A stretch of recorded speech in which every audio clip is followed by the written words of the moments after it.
Consolidation uses a variety of techniques, including contracting, sharing functions, combining jurisdictions, merging police agencies, and combining police, fire, and emergency medical services. There's no greater service that you provide than public safety. The first and foremost government service is keeping its citizens safe.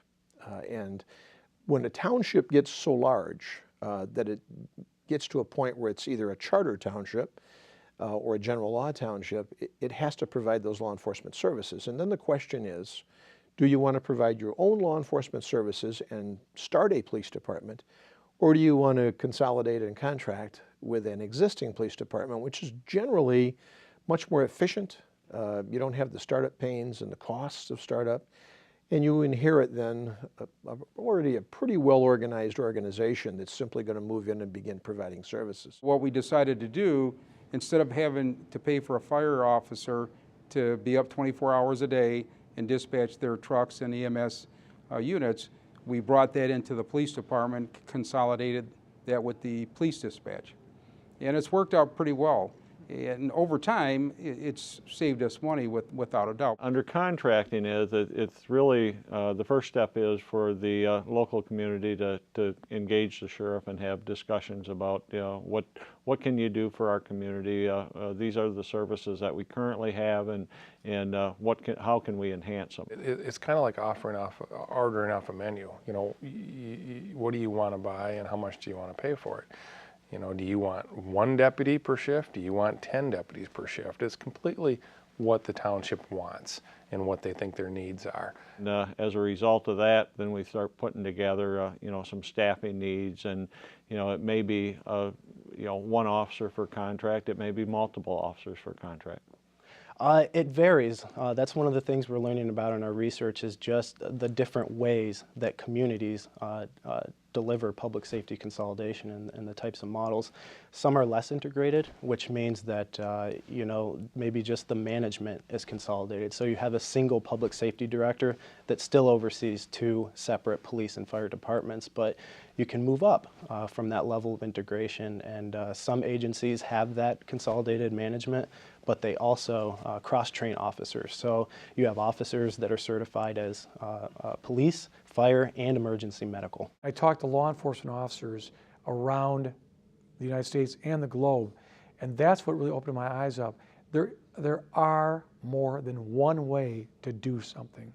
And when I heard of county police departments on the East Coast, and I have a cousin who's in the fire service down in Arizona, and what he does and how their fire service is directed, it is so different than here, which made me understand we don't need to reinvent the wheel. We need to look around. There are models that are working, and there are models that are not working, but there is no set standard or tradition that's going to work everywhere. I think sometimes we're a victim of our own success. By our very nature, we're A personalities, and we always try to make it work, and so we've reduced our staff at the police department by 20. We've reduced the staff at the fire department by almost as many, and yet we still make it work because that's just in our nature. And so people really don't see much of a difference. There might be a little bit, but not a major difference, and so I always think of our services kind of out of sight, out of mind.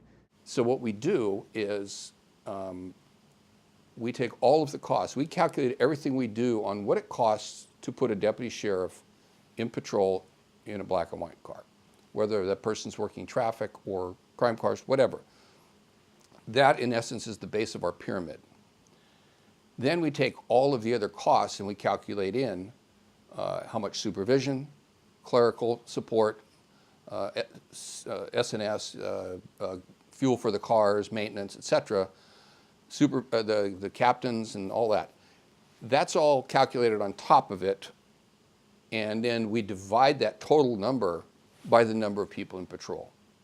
And then what we essentially do is sell time. Many police departments, for example, use a minimum staffing approach to allocation.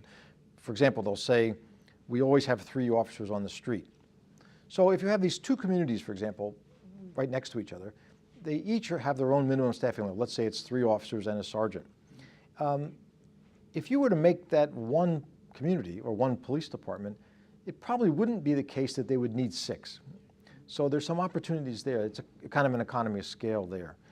So ironically, I think while many people view these efficiencies at the top, I think at least potentially there's great more opportunity for efficiency at the lowest levels of the organization. What's clear from experiences throughout the United States is that there are as many ways to consolidate and share services as there are communities who want or need to do it.